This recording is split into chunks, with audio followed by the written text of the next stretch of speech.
Welcome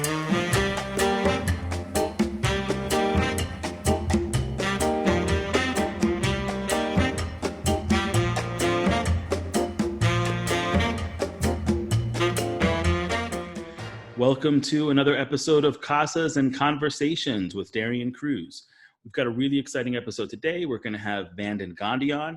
We'll be talking about commercial real estate, an area that I don't really do that much work in. As you know, I'm more of a residential agent, but he is really an expert in this field. We look forward to getting some detailed answers from him. We're going to find out what it's like for agents working in that market, as well as buyers, renters, customers, anyone who might be interested in having anything to do with commercial real estate. This is definitely a podcast you're going to want to listen to. So without further ado, let's go ahead and invite Van on into the conversation. Hey, Van, and welcome. Hey. Glad to have you on.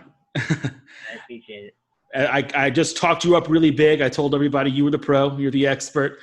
So as the Yoda of commercial real estate, as it were. I'm always learning.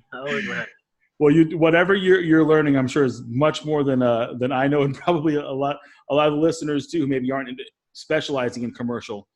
It's a different ball game for sure. I call it the Wild West. So yeah.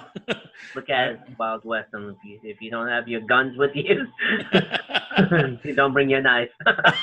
I get it. So look, let me ask you, how did you end up doing commercial real estate? How did you get into that? Yeah, actually, our family's always done leasing because I come from the retail background, and so we owned 50 Hallmark retail stores on the East Coast, and I used to help with the site selection, leasing, negotiating, and all the pain points, dealing with the multiple ownership, whether it's an institution or mom and pop ownership. So, kind of did it without getting paid, and then learning later. Hey, why don't you get licensed and you can earn a fee. Yeah. And so it kind of snowballs into that. That's pretty cool. Sometimes, yeah. So it's sort of more or less kind of family business. You've been probably doing this since you were in middle school. Yeah, well, close to 8 years old, I would say. I would learn the demographics or figure things out. So a business started at 8. So yeah, you're right. About middle school, we started learning how That's awesome. Yeah, that's really cool. It's kind of funny, you think about like kids mowing their parents' lawn. You mow the lawn your whole life, then you realize when you're about 12, like, oh wait, the neighbors will pay me to mow their lawn. Yeah, exactly. And except you were commercial real estate.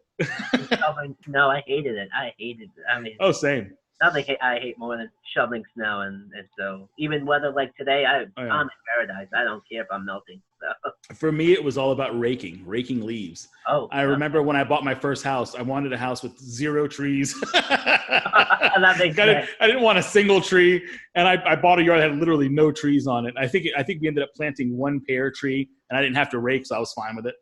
That was about it. Now you're probably like, I need the shade. Yeah. I appreciate it a little bit more now, because now I'm still not going to rake. I'll just get somebody else to do it. But I was still emotionally scarred as a young adult from years of blisters and raking. I didn't want to do it. But yeah, so that's cool. I mean, that's a very probably different path than a lot of people will take getting into it. The fact that you had that, that family background, going into it. It helped, and then other personalities and other ideas, because other family members went into hotels or gas stations, and sure. And so you saw a little bit of that, but the focus on us was retail. Yeah, I had a background in sales and marketing in the hotel industry before too. So it's funny how people sort of take different paths getting into real estate. Did you ever consider doing residential or any other types, or you just knew this is your niche and that's what you knew? No, actually, we started out, our family was buying residential properties. I wasn't the broker at the time because I wasn't licensed. I was doing other things, and so it started out that way. And then I was like, wait, I should build my own portfolio. So that, in college and as a kid, I always read, if I couldn't play baseball, if I couldn't be a second baseman and earn $1 million, real estate was the next way to become a millionaire. And so knowing physical limitations, I had to, learn, well, how else can I do something that was fun and has that earning capability? So we did a ton of residential. In fact, purchasing wise was always residential and land. And so I did join a team, did have assistants, and Joe Mitchell with Keller Williams. I can safely say he was a good mentor, a great example, great leadership. So that was a great opportunity. So. What kind of land deals were you doing back then? Like what were you investing in terms of land? Honestly, we kind of went in. I'm gonna be honest. We went naively. We kind of went in as more of a land bank. Hey, let's just buy it, and if the bank gives us money, let's just sit on it. Which is, you never sit on land unless you have specific use and what's the highest and best use. Yes. And don't just take, when you see MLS listings with land, don't just take what they say you can do. Pony up the money, hire an engineer, and figure out what your best and highest is.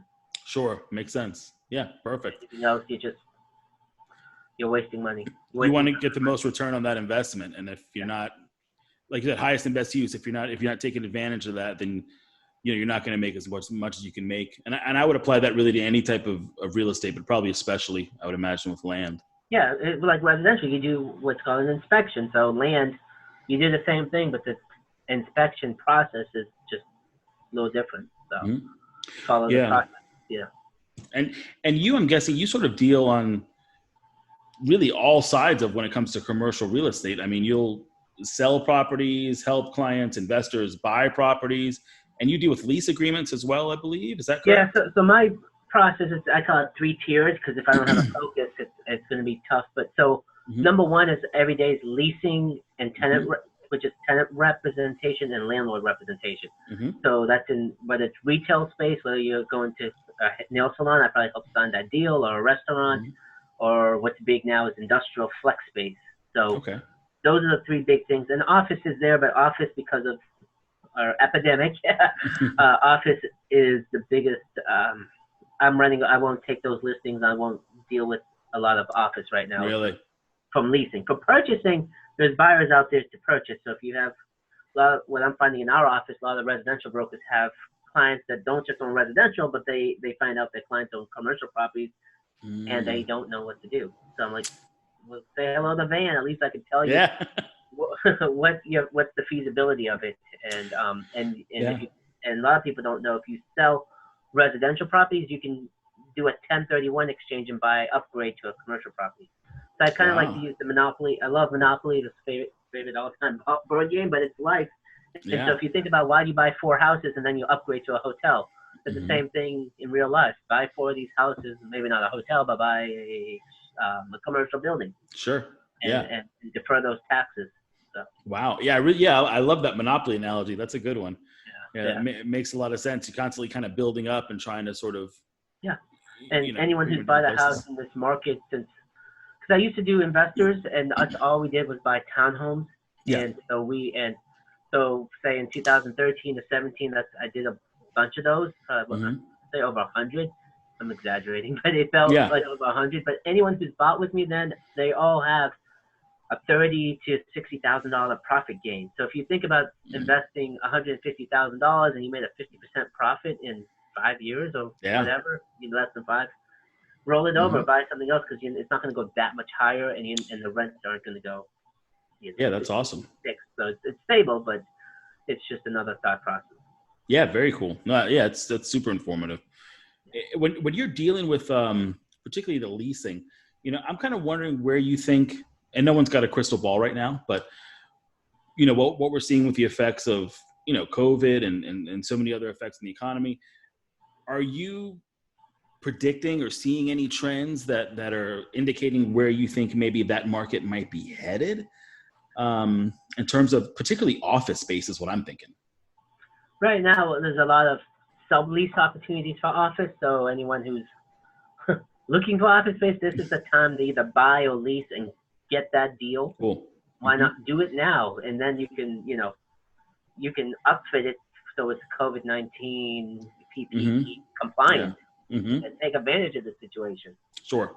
I hate to say it for every, you want to, Keller Williams is all about win-win, but life is about a zero-sum game. Unfortunately, someone's winning and someone's losing. And so you can't stop that cycle. So why not be on the end where you can come from contributions? And and you do sometimes have to be proactive in terms of, when you see when you see an opening or an opportunity in the market, it may not be there in a couple months as quickly as things move and change. You could really position yourself, pretty strongly. Exactly. And I don't have a crystal ball, but I've been telling investors I'm a little fearful of the fall. I think, we're going to have a slow down, shut down. Yeah. So I've been so busy since June and just kind of, like I said, I'm eating like a buffet. I'm trying to just eat everything up and make things happen. And then if this thing hits, well, there's going to be a fallout, and whatever sticks will stick and get you through that tough time. But next year, I think we'll have a cure, we'll have a vaccine, and I think hopefully there's so much money. Yeah, it's there. It's just there's that Oxford study I was reading about too. I mean, who knows? I don't know. I'm not an expert in any of that, but I did see that there were some promising results, maybe, and some vaccines that hopefully could be out by the end of the year, which would help. Who's to say what could come next? If nothing else, we're probably more prepared than ever if something like that were to happen again, I guess. People sort of hopefully will kind of know how to react, to that. And there's businesses, they can't make decisions because there's no cure. I mean, I can't tell you how many deals I lost. I lost because of this. They can't, whether it's because of the one-on-one contact, and it's painful. I mean, how many deals I had on the 2-yard line, and it's just that's life. Sure. And then I had to pivot, and then I started getting hired for consulting jobs where we were opportunistic. So there was restaurants that were mastering takeout orders, that were staying busy with half the staff, half the cost, and killing it and making triple the revenue. They were doing better than pre-COVID. Wow, that's amazing. And so those guys, I'm like, well, who are you? What are you doing? And if you know anyone who's doing well, this is the time. Let's expand. Let's take over the market. And, because some definitely haven't been able to capitalize on that situation for sure. I think there was something maybe like the predictions, maybe 30% won't reopen. Right. And it could be more, but higher. Yeah. I think West Coast, they're scared that I think like 70% will fail. And that's a lot. 70 is a lot. Yeah. Yeah. That's tough. We'll see. It's a tough situation, and it's unfortunate, but ideally, even in the worst situations, you can hopefully plan and try to position yourself as well as possible, to not take as big of a hit, or, some people do end up coming out, in the good, even in rough situations, if they're able to, put their money and invest in the right ways. So it's good to have someone like you available that can kind of guide that process for them. Yeah. Call Van the commercial man. That's right. I like that. I was going to ask you too, there's, this is kind of funny. It's not really a vocabulary test, but there are definitely a lot of terms, I think, when people are looking into, commercial real estate. I would definitely say whatever you're doing, if you're looking in and you don't know, don't worry about it, because you shouldn't be doing it on your own. Get an expert who knows what they're doing. I'm on a leasing side. When I'm representing buyers and tenants, it doesn't cost them anything. It's like being a residential broker. It's like being a buyer agent. You don't. The person buying the house doesn't pay you. The person selling the house pays you. Totally. It's insane not to use someone. So I'm like, use the free consultations with someone who does this every day in their sleep. And and sometimes people just don't know. Yeah.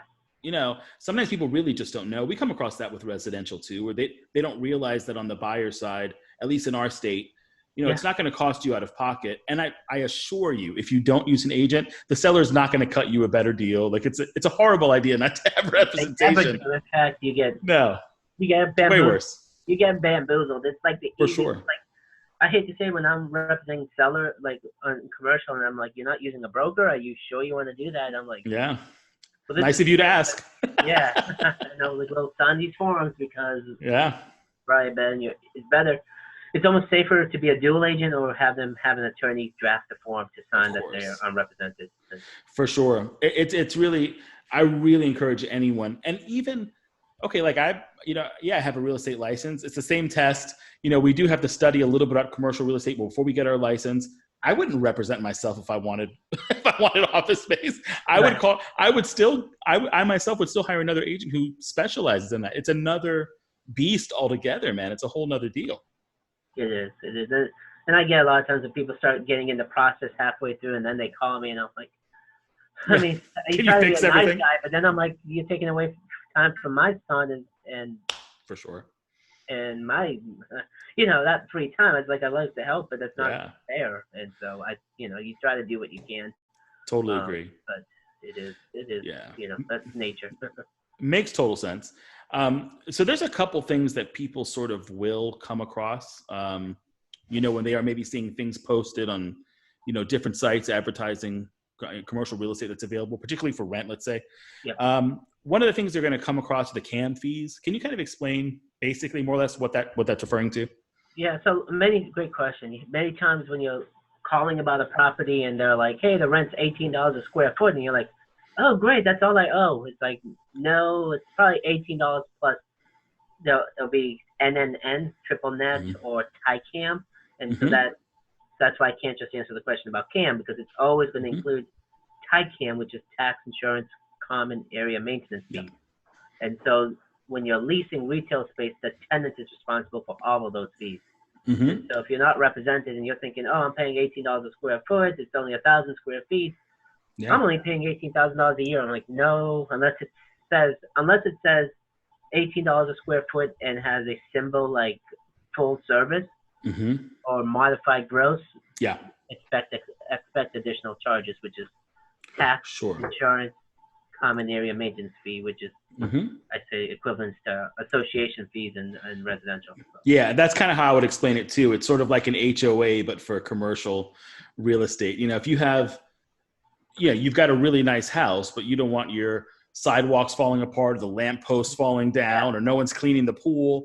And it's like that, in commercial real estate too. You may have a really nice retail space, but when people go use the bathroom down the hall that everyone shares, you want that to be nice. There's a courtyard maybe that you want to be kept up. So it makes sense. Parking lot. You don't want debris on the parking lot and you can't park. I mean, it makes total sense. Security cameras or lighting outside and visibility. So yeah, for sure. And hopefully when more people are going to some of these locations where things get a little bit more back to normal, parking can be an issue. What are they looking for in terms of like a parking ratio or parking spots? How important is that, do you find, with a lot of deals? It depends on the use. If they're a retail user, they need to be in a shopping center or high density. If we get a ton of calls where people are looking for church space, and I personally no longer take on those because the requirements are strict, which you would think it's God's work. Why would it be strict? But that's something I work on almost everything commercial. I won't take on church uses unless it's above a certain criteria. It's hard because of parking. So if you think about an office building or even a retail shop, if you have 50 members coming to the congregation, you even have 50 parking spaces. And so I wonder about noise ordinances too in some cases. If you have live music in your church, that kind of thing, that could be an issue, I'd imagine. Exactly. Yeah, it might be a nuisance is what they call it, but sure. So you have to have a rated assembly use, and that becomes a bigger factor. Cool. Yeah, and when we're talking about the CAM, the price per square foot, square footage can even mean different things. I think when you're talking about commercial real estate too, you can see, there's 2,000 square feet, 1,600 usable square feet, or whatever it is. What is usable square feet? What does that mean, really? Exactly. What is usable? What are you physically using? Say retail is easiest. Usable square feet is 2,000, but the actual premises is 2,200 square feet. So that 200 square feet you're paying for, but you can't. It's like the thickness of the walls, or it's also called core factor. And it's better explained in an office. In an office scenario, you're paying for the lobby and the elevator and the restroom. So you're paying for that's all. It's part of your rent, and it's considered part of the building, even though your usable space is less. And so that's why when you negotiate, you want to come you can't change those numbers, and you can hire a licensed measurer, but you come back and you try to negotiate on price. Cool. You might need the smaller waiting room sofa. You don't want to pay for that. They're like, well, it's part of the building. Well, yeah, exactly. I don't want this building then. How about like upfit, tenant improvements? What What info can you give us on that? Yeah, it's different on every case. It's different. It's part of say retail. If you're paying market rate and you got to do $40,000 in upfit costs to make the property usable, you might try to negotiate with the landlord. And a lot of tenants who don't have representation don't realize they can negotiate for partial costs. You're not going to get all of it, that's for sure. Yeah. But you can negotiate partial costs. You can get a discount on the rent. You could get free rent. You could get there's a lot of tricks up the sleeve. I have. Yeah. So that's the basic thing. If you look it up, that's what you can do. And I don't want you giving away all your trade secrets, but no, but really that is why you, once again, hire someone who knows what they're doing in that field, because you can go in and I'm a great negotiator. I've negotiated in other types of business, right. But you may not really know what's a reasonable offer, or what's the kind of offer that just really puts you out of the running. If there's a space that other people are competing for and there's other interests, they may just not waste your time or waste their time, dealing with you when they know, look, this person's not even being reasonable. We're going to have other interests in this space. We can rent this out in 2 minutes. Yeah, exactly. And the other side will know what you know, because they're like, oh, they come from this background. They can tell right away. I mean, I can tell in 3 minutes. I'm like, and obviously you're going to do the best job for who you represent. So yeah, for sure. I guess yeah. If you do it long enough, you just know. That makes sense. Yeah. That's awesome. Yeah. Really good info. So one of the things I was going to ask you too, we do have a lot of agents and stuff that also listen to the podcast, and my goal, I really want to bring in people who have different areas of expertise, different, knowledge that they can come in and share with us. So I'll have some residential folks, I'll have some property managers, and I wanted to have you on the commercial end. If someone is an agent currently, or they're thinking about getting into the business, and they're looking at considering going into the commercial real estate route, what's some advice you might give them? What are some things they need to keep in mind? Yeah. Educating yourself and knowing, it's due diligence. If you're going to represent someone, do you have enough knowledge to give them comps? Don't expect to find it on MLS. Commercial brokers do not post on MLS. And when they post, and when you can Google and find on LoopNet, that's not really LoopNet. And I guess the way to say it, in our industry, if you're finding properties on LoopNet, chances are it's not that great of a property. And so, so that's within our own industry that we say, well, LoopNet's not the greatest resource, but it's a great way to have visibility. Don't get me wrong there. Yeah. But when it comes to accuracy and real data information, within our industry, we talk about, I guess, we give that lower priority. Yeah, that makes sense. As opposed to our own, say, commercial network, and we discuss what market rates are, what happened down the street, what's available. And so you're not going to just get that from Googling. It's just, Google is great for everything, but it's not great for commercial real estate. So okay, no, that's cool. Yeah, and there's some similar sites like that when it comes to residential real estate as well that we can draw comparisons to, where it's just the information's not quite as up to date, not quite as accurate. People will send me, oh, what about this house? I found it on this or that site. And I'm like, well, that's already under contract. It's going to close in a week, and it's still showing active listing. That's the joke I make, is it's like LoopNet's like Zillow for us. It's kind of like essentially, what's the Zillow estimate, but you do get benefits from it. And sure, yeah. It serves its purpose, and you can find it doesn't hurt to give you an idea of what the market's like, maybe. Exactly. But it wouldn't be my first choice in terms of actually finding the property that you want. It just it's like a watercolor versus like a 4K, image or something. Yeah, you see the difference. The difference. Yeah. So that makes total sense. Yeah, that's super good info. Hey, look, I have actually a ton more questions for you, but I know we're on a little bit of a limited time. Why don't we? I'd love to have you back another time. So definitely try and do that. Something for the next round. For sure. And I really appreciate you taking the time to come on. If there's anything that you have going on that you want to share or let anyone know about, maybe where they can find you or contact you if they want some assistance, go ahead and put it out there.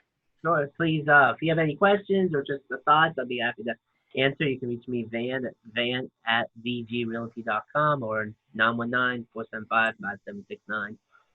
Right now, what's hot is if you got anyone that owns commercial properties and looking to sell, give me a call. This is the time, because you're thinking everything's slowing down. Leasing's a little challenging, but selling property is just as hard as it is in the residential market. So don't leave money on the table there. Very cool. And for anyone that's listening to the podcast, we're on Spotify, Apple Podcasts, really any form you really want to listen to it on, you can do it. We'll have Van's information in the description. If you're on YouTube, definitely like and subscribe as always. And in the description down below here, I'm going to have Van's website, his contact info, so you can click there and get in touch with him if you have any needs for commercial real estate.